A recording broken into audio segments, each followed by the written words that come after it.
আসসালামু আলাইকুম, কেমন আছেন সবাই? আলহামদুলিল্লাহ, আমরা প্রত্যেক দিনের মতো আজকেও আমাদের সবজি বাগানে চলে আসলাম পানি দিতে। মাশাআল্লাহ, দেখেন এটা হচ্ছে বেগুনের ফুল। কত সুন্দর ফুল, কি সুন্দর ফুল! বেগুনের ফুল, বেগুনি কালার, অনেক ভালো লাগে বেগুনের ফুলগুলো। তো দেখতে দেখতে আমাদের বাগানের মরিচ আস্তে আস্তে আস্তে আস্তে পাকতেছে। দেখেন, আলহামদুলিল্লাহ, অনেকগুলো মরিচ পাকতেছে।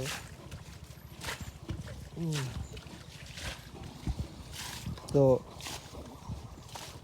আমাদের মোটামুটি এই সিজনের যেগুলা করছিলাম এগুলা প্রায় শেষ পর্যায়ে, সবগুলা কিছু মরা মরা ভাব হয়ে গেছে। দেখেন, এগুলো হচ্ছে আপনার ফেলুর দানার অবস্থা আস্তে আস্তে মরা মরা ভাব। তো এখন এইগুলার পরে কি রোপণ করা যায়?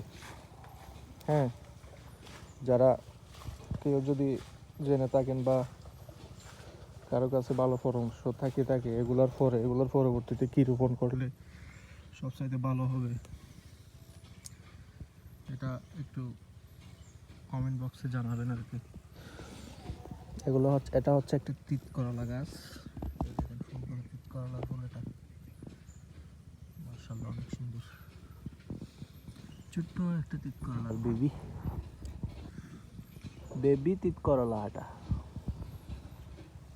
তো আপনাদের যেটা বলতেছি, আপনাদের কারো কাছে যদি মানে এই শীতকালীন, তো আমাদের যে সবজিগুলো করছিলাম এগুলো তো প্রায় শেষ, উঠে যাচ্ছে আপনার, এগুলো তো শেষ।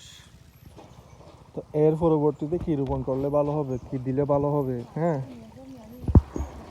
এটা একটু কমেন্ট বক্সে জানালে আমি আবার আমার সবজিটা রোপণ করা শুরু করে দেবো ইনশাল্লাহ, মানে বিষমুক্ত সবজি।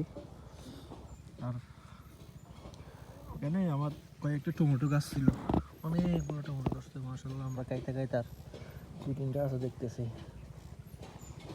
টমেটো। এগুলো বীজ দিই নাই, তো বিষ না দিলে বেশি ভালো হয় না। যে কোনো কিছুর ক্ষেত্রে দেখছি বিষ না দিলে বেশি ভালো হয় না, এটাই স্বাভাবিক। এখন আমরা পানি দিতেছি হচ্ছে এদিকে হচ্ছে আমার টিউবওয়েলটা, এখান দিয়ে পানি পরে এখানে আসে কুয়া জমা হয়। এই কুয়া থেকে আমরা কলসি নিয়ে ওইখানে আমাদের ক্ষেতের মধ্যে দিয়ে আর কি, কষ্ট আগের থেকে একটু কমছে। তো তা হচ্ছে আরেকটা নতুন মরিচ গাছ আর কি। দেখেন কত মরিচ, মাশাআল্লাহ।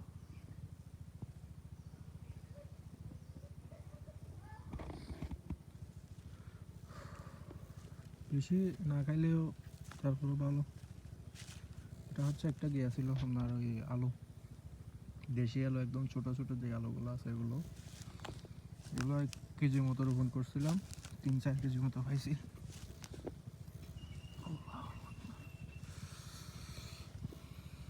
যাক, পুঁইশাকগুলো যে খাইতে হতো মজা, বলার মতো না।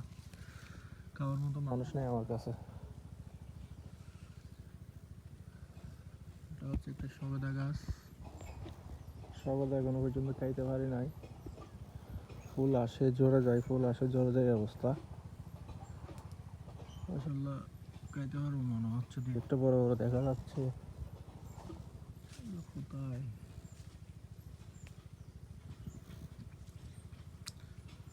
তো এর পরবর্তী বর্ষাকাল আসতেছে। বর্ষাকাল সিজনে কোন মানে সবজিগুলো রোপণ করলে ভালো হবে, কোন সবজিগুলা দিলে সবচেয়ে বেটার হবে, একটু কমেন্ট বক্সে জানাবেন।